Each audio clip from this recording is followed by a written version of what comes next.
Hello guys, welcome back to Dark Angels Intuitions. Welcome back to my channel. Another general love reading for the collectives. Ang gagawin ko ngayon is sino yung totoong mahal niya or sino yung pipiliin niya.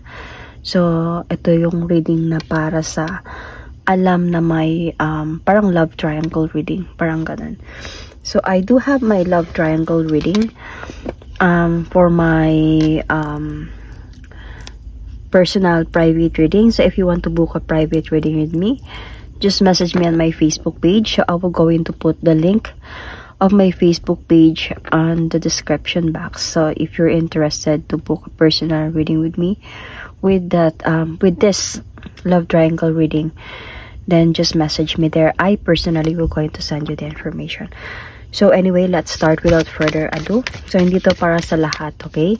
Takes what resonates and leave the rest. So I will going to mention zodiac signs, of course. So sino yung mahal niya? Ikaw o yung isa? So para to sa mga alam na may third party involved, or kayo ba yung third party dito at alam nyo na may other person o may nauna sa inyo. Okay, so let's see. I'm going to pull first love message oracle card for each. Dito ka sa taas. Dito yung third party sa baba. So anyway, kung saan kayo naka-resonate, doon kayo. Okay? So let's see.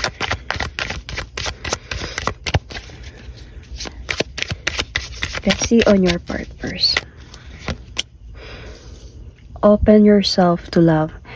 It is safe for you to let your heart be seen. Don't be scared.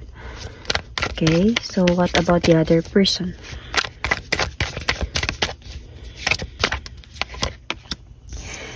Difficulties, jealousies from others may serve as obstacle to the success of this connection. So this is you and this is the other person. So whether ikaw man yung third party, ikaw man yung original, or ito man yung third party, ito man yung original, basta ikaw to, dito yung other person. Okay? So I'm going to pull another oracle card for this reading. Let's see a situation.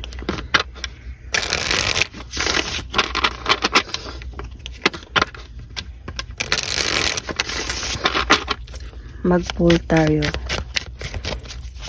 para sa inyo.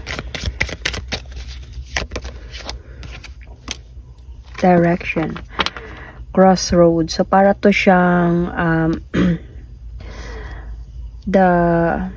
anong tawag dito, kumbaga sa tarot card pa, pasensya na medyo hindi okay yung boses ko, tsaka hindi ako makasalita ng mabilis kasi nanggaling ako sa asthma. Well, magaling naman ako konti, may ubo na lang talaga ako. Okay, anyway.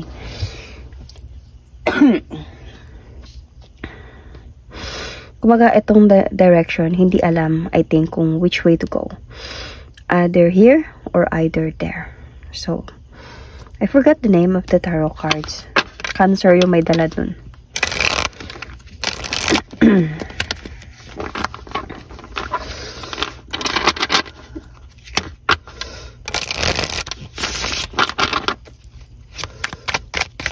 The Chariot card. Yun, inisip ko talaga siya. Para siyang the Chariot card sa tarot.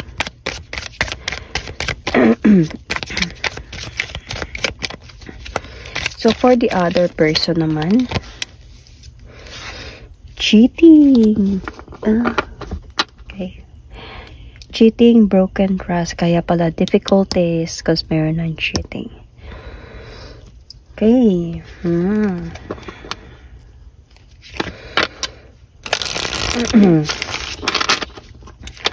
So let's see from the tarot cards what is happening sa inyo ngayon.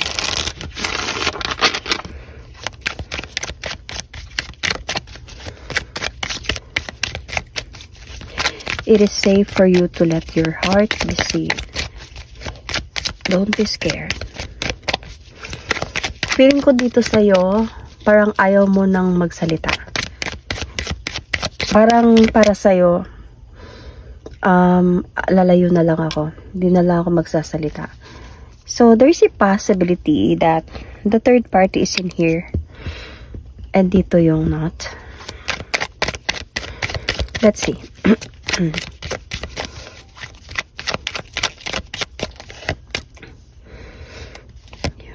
You might be dealing with an Aries sign. Or a person who is like a matured person. Or someone might be a father figure, husband figure, with this Emperor card. Okay.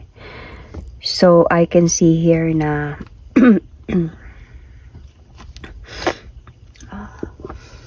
nag-aaway kayong dalawa. Yung pag-aaway ninyo, nakakapagod na. And, feeling ko, kaya siguro andun ka sa point na, siguro ayaw mo na lang ng gulo, ayaw mo nang magsalita. Dahil sa feeling ko, nakakapagod na yung sitwasyon. Nakakapagod na yung away. With this card, as an emperor dito, parang may ego na naapakan sa taong ito. And, may galit na nabuo dito. Kumaga nag-away, magsigawan ba, palaging nag-aaway, and nakakapagod na. Actually, this person might be, pwede ding hindi to third party. But let's see, hindi pa naman tayo, kakaumpisa pa lang natin. So, I think this person kasi is offering new beginning or second chance, trying to offer you goes together, pero parang ayaw mo na, parang pagod ka na. And through this kasi parang sa kanya gusto ayusin natin to, pero parang ang nangyayari, nag-aaway kayo. Imbis na magkaayos kayong dalawa, nag-aaway kayo. So napipikon siya. Madali kasi mapikon to, lalo na if you're dealing with an Aries or may Aries moon or may Aries Mars. So, check the placements. Napipikon siya. So, nagagalit din siya. So, imbis na magkaayos kayong dalawa, so, nag-aaway kayo. Tapos, hanggang sa nakakapagod na tong away na to. So, somebody walk away emotionally because of like, nagiging imbalance din connection. And parang, masakit na yung mga salita na nabibitawan, kumbaga.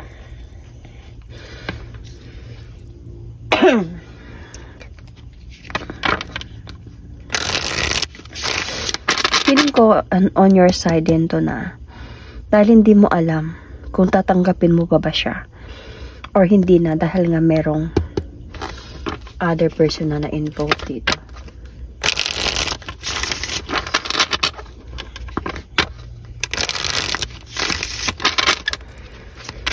So, let's see what is happening sa kanila. Oh. They have a relationship.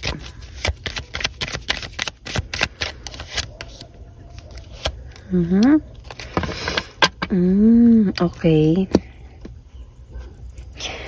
So, may ganito para. Piling ko ganito yung kwento niya. Nagkarelasyon to silang dalawa. And then, yeah, nahulog din talaga sila sa isa't isa. Pero this time, itong person na to, single na. Kasi may cheating eh. Nalaman niya, siguro yung about sa inyo. Kasi may cheating, broken trust. So, difficulties, nahihirapan yung babae ngayon. Kasi yung person mo umalis na. Kaya nga gusto niya na makipagbalikan sa'yo. Gusto niya na makipag-ayos sa'yo. Kaya lang, on your part, dahil alam mo din to, nahihirapan ka ng magtiwala. Ang problema kasi sa'yo is parang ayaw mo nang magsalita. Ayaw to ng person na to. Especially if you're dealing with an Aries. Ayaw nila yung parang nag-iisip sila ng ano bang nangyayari sa kanya. Ano ba yung gusto niya? Ano ba yung iniisip niya? Gusto nila maging open ka sa kanila. Ganun kasing gusto ng mga Aries eh. Gusto nila na alam nila kung ano yung nararamdaman mo. Magsabi ka, huwag ka magtago kasi kumbaga hindi ako ayoko yung nag-iisip pa ako. Baga something ganyan. Kaya hindi kayo nagkakaintindihan. Kasi sa'yo parang, wala ang problema. Parang ganun. Tapos hindi mo na siya kinakausap. Tapos nag-aaway na kayong dalawa. So dito naman, difficulties para sa other person na to. Kasi nagsiselos siya. Mahal niya kasi talaga yung person na to. So, jealousy from others may serve as an obstacle to the success of this connection. So, ito yung parang sobra din siyang kung nung time na nagka-relationship sila. So, nung nalaman na meron to, meron ka. So, I think palagi din sila palaging nagsiselos to, etong person na to, nung nalaman niya na may cheating din sa kanila. So, medyo to the point na etong person na to, mahal na mahal niya yung person mo. Kahit single na siya ngayon, kasi may umalis na, parang hindi siya pumapayag. Kumbaga, pinapalabas niya pa din na sila pa. Na nag-uusap pa sila, na something like that. Parang gusto niya lang ng siguro revenge from sa part mo na iisipin mo na nag-uusap pa sila kahit hindi na. So, parang gumagawa siya dito ng magic. Nagpe-paint siya ng something dito na hindi naman totoo. Something ganyan. So, actually, hindi na sila nagkakaintindihan eh. Kaya, single na siya ngayon. Umalis na. Yun lang point doon siguro. Sa posting, sa mga sabi-sabi, ganyan.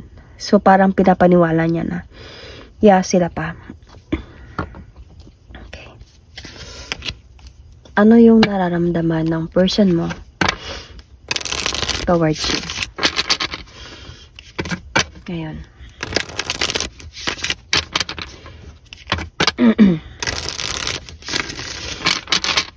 Ano yung nararamdaman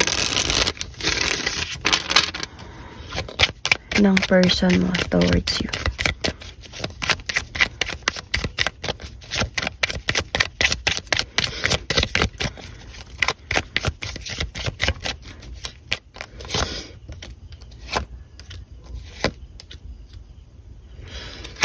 Okay. He still really wanted to move forward towards with you though. Kasi kayo yung matagal pala. Kayo yung matagal. Madami na kayong pinagdaanan nito. So, mahal ka niya. Kaya sa'yo siya babalik talaga. Mahal ka niya. And, yun yung nararamdaman niya para sa'yo. Pagmamahal. And, still connected with you.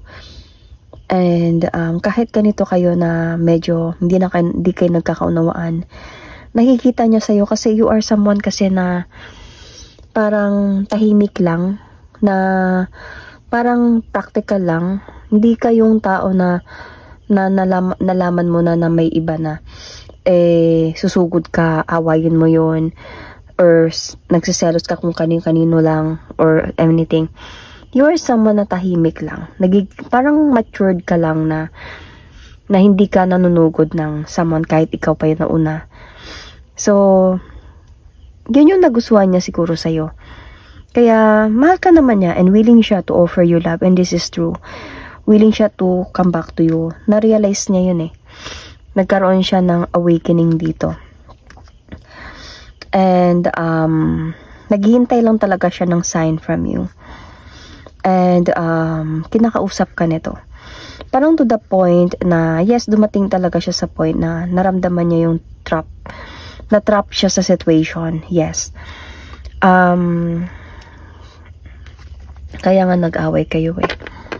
Matong sa point na naipit siya sa sitwasyon. May umalis. Parang, mga recently na nangyari sa inyong gulo. Pero, na-realize niya lahat ng yon na mali yun. Kumbaga nagkaroon sa kanya ng clarity na mas mahal ka pa talaga niya kaysa sa dito. Kaya nga umalis na siya dito eh. Kaya lang ito kasi hindi siya pumapayag.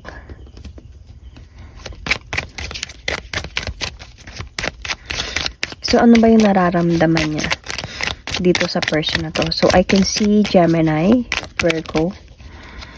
Okay. Ano yung nararamdaman ng person na to? Fire sign is here. Water sign is also here.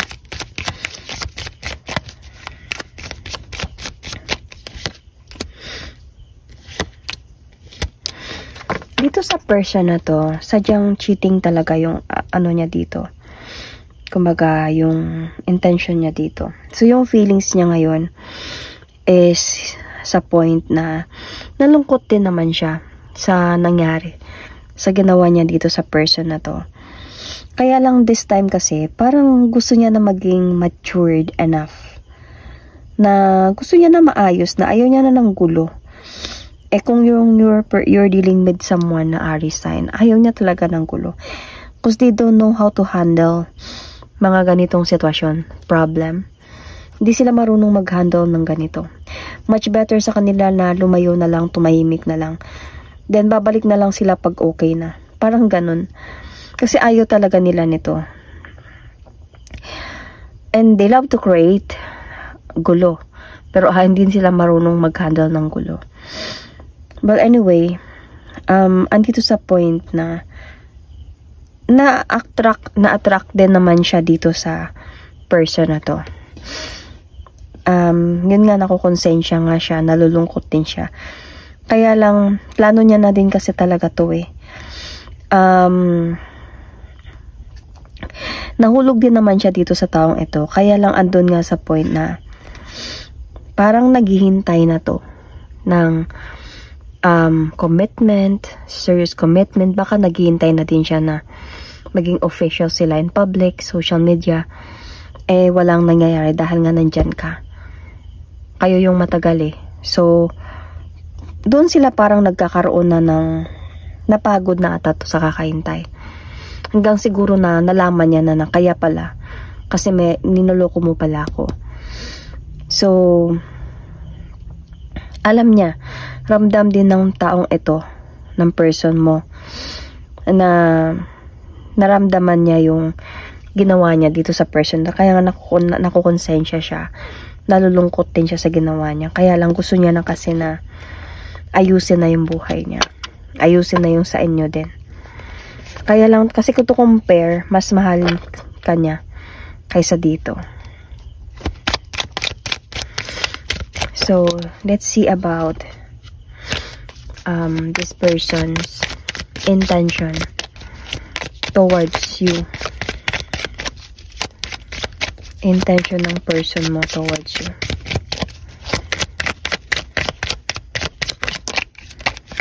There's a lot. Dami.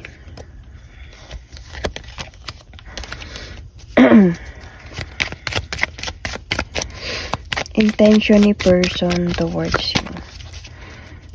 So, you might also be dealing with Capricorn, Virgo, Taurus, okay? Asawahin ka.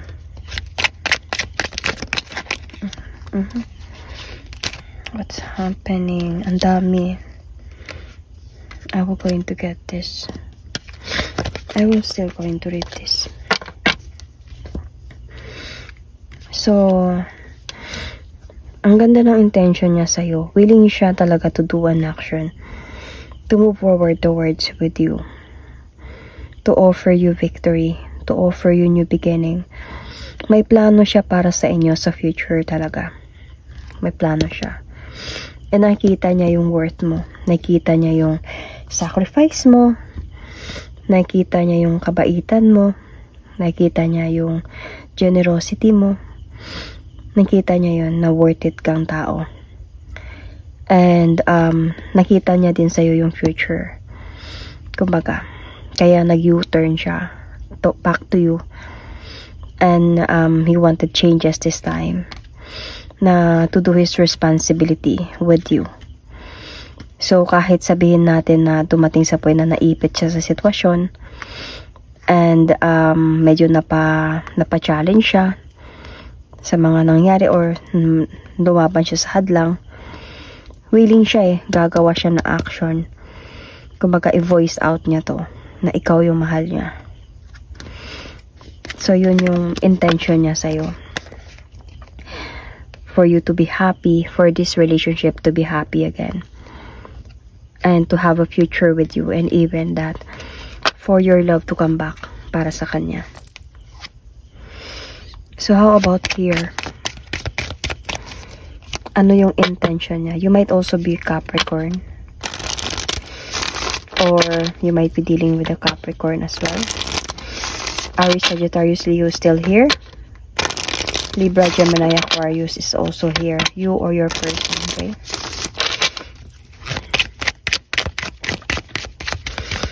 So, let's see. Sun, Moon, Rising, Venus. So, ano yung intention niya towards this person?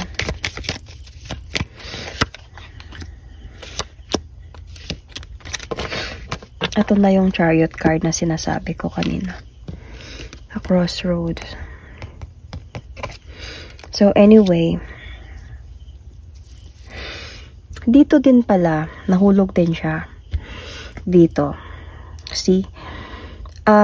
Nung time na nagkakilala to sila, meron pala talagang promises itong person na to din sa kanya. Kumbaga, naging okay din talaga yung relationship nila. Kumantong sa point na ganun. Kaya lang, na-juggled siya between you and this person. Kumbaga, napagsabay pala kayong dalawa nito talaga. So, minsan dito siya sa'yo, minsan dito siya sa isa. So, might be before, in the recent past, na kaya niyang i-handle to. Okay? Na kaya niyang i-handle to nung hindi pa nalaman yung sitwasyon. Dumating sa point na nalaman na both side could be, syempre magulo na to. Away na to palagi. So, hindi niya na alam ngayon kung papunta ba siya dito or papunta siya doon sa'yo. Pero, ang gusto niya lang talaga this time is changes sa buhay niya. So, dito sa point na to, yung intention niya is gusto niya munang mapag-isa at mag-isip. So, gusto niya munang tumahimik to find the right path. Okay? To find the clarity, the enlightenment. Kumbaga, ito yung intention niya dito at ito yung ginawa niya kasi umalis siya dito emotionally. So, ito yung, kumbaga, nagbigay siya dito ng silent treatment.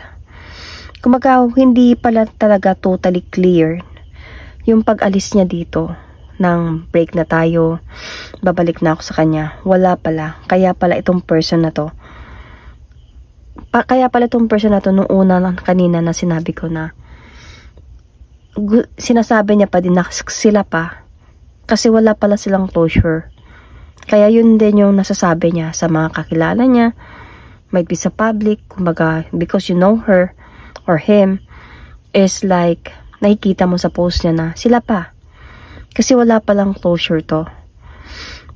Kasi parang this person just gave this person a silent treatment. Your person gave this person a silent treatment and just really walk away silently or calmly.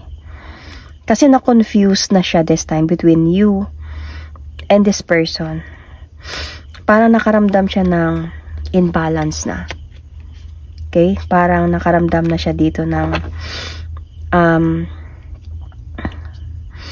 parang hindi niya na alam kung anong gagawin niya. Hindi niya alam kung anong sasabihin niya sa'yo. Kaya he just gave you silent treatment. And dumating na talaga sa point na parang nawalan na din siya ng effort talaga. Kasi naipit na siya sa sitwasyon this time. Kasi bakit? Dito sa point, nung naipit na siya, ito kasi, hindi ka na kasi umiimik dito Parang para sa'yo. Willing ka na din na iwan siya. Kumbaga para sa'yo, parang para sa'yo dito is, ayaw mo nang magsalita. Parang para sa'yo dito na parang, kung gusto mo dun, okay. Kung yun talaga yung mahal mo, go. Parang ganun na. Kasi may pagod na dito Kaya doon niya na-realize. Doon siya nag-isip. And parang ayaw kanyang mawala. Talaga. So, ano ba yung plano niya? I mean, ano yung pwedeng mangyari? Sorry. Ano yung pwedeng mangyari sa inyong dalawa?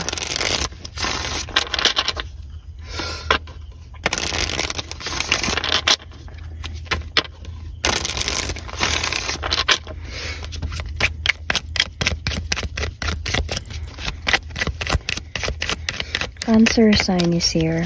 Pisces. And,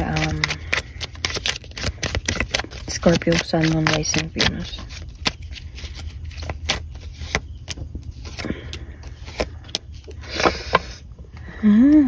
Why?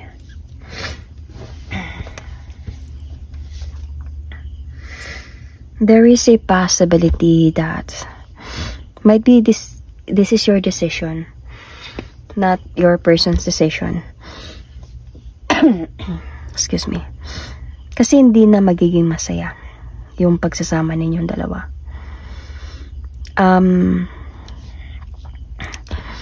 There is a possibility dito na feeling ko itong person na to. Okay.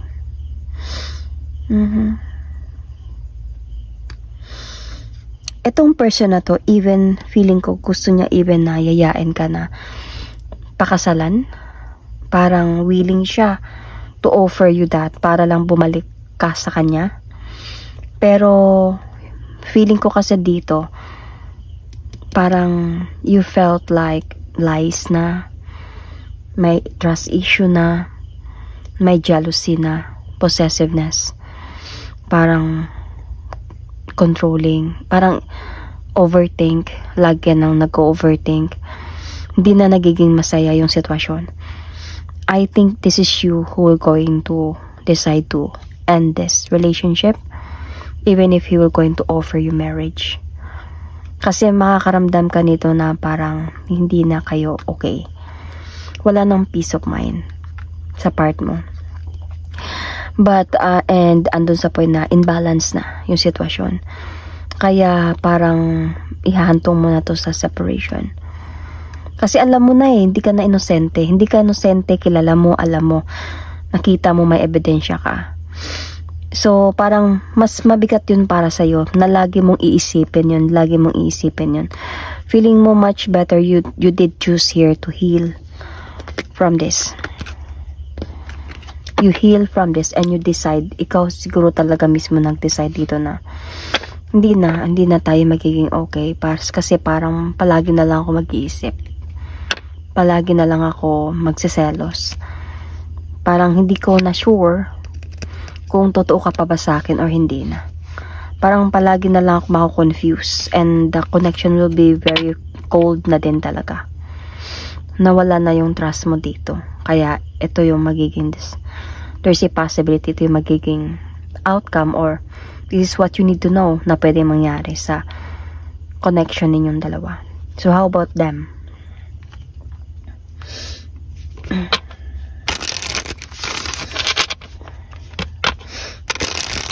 So Pisces, Scorpio, Capricorn is here, okay? Sun, Moon, Rising, Venus. So, ano yung pwede mangyari sa kanila?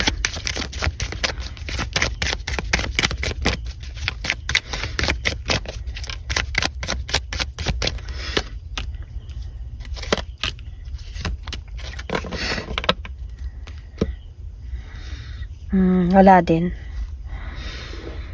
So, yun nga yung kanina na decision of like, hindi na siya, kumaga, kakausapin ni person mo. And feeling ko maghihintay to Maghihintay to pero parang hindi na siya babalikan. Kasi nakapag-decide na din kasi talaga yung person mo na ayusin niya na talaga yung sa inyo. So, maghihintay to, mapapagod to sa kahintay. Kasi itong person mo talaga umalis na siya ng tuluyan. Kumbaga, gusto niya na mag-focus this time talaga sa inyo. Para ayusin na talaga to. Seryoso siya dito. Parang ayaw niya na kasi na mapapagod sa nasasaktan sa mga sinasabi mo din. So, parang much better na nagplano siya dito na ayusin na lang talaga to sa inyo. ayusin niya yung mga hindi niyo pagkakaunawaan.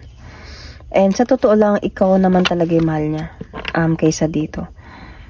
So, parang hindi niya na din to babalikan.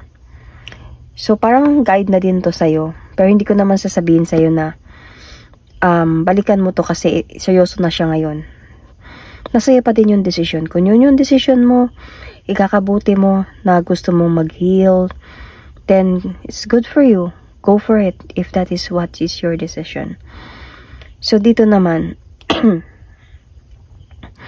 dito naman sa other person, okay?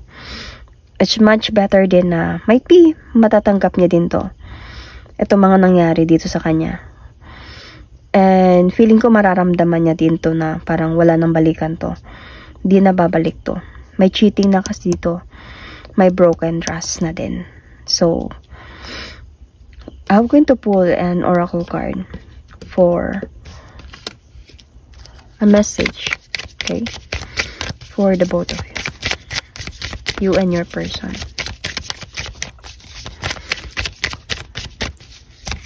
Oops. And them.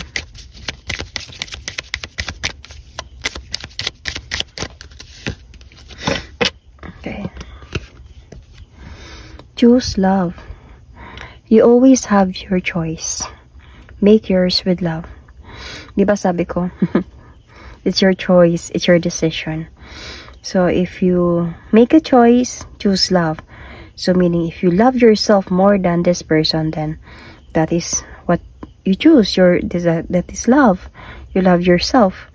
So, always, if you make a choice, always make yours with love. Not with anger. Not with revenge. Parang ganun.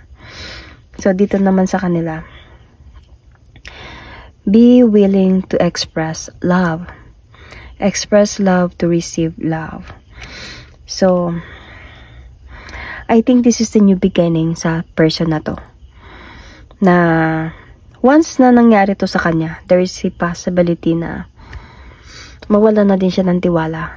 Na magtiwala sa ibang lalaki or babae. Okay? Whatever is the gender. Parang kasi, syempre, nangyari sa kanya to. Iniwan siya, binaliwala siya. Siyempre, mawawala na din siya ng tiwala. Kaya sinasabi dito na, be willing to express love. Express love to receive love. So, there is a possibility that, sinasabi dito, not everybody are the same. And she can heal first before try to accept love again. But she need to learn from her lessons. She need to learn her lessons. So, yun. So, kung sino yung pipiliin niya dito, of course, ikaw pa rin yung pipiliin niya. Kahit tinanggap mo man siya o hindi. Kasi sa'yo talaga siya babalik. So, itong sa top. That is my reading for you. Thank you and God bless.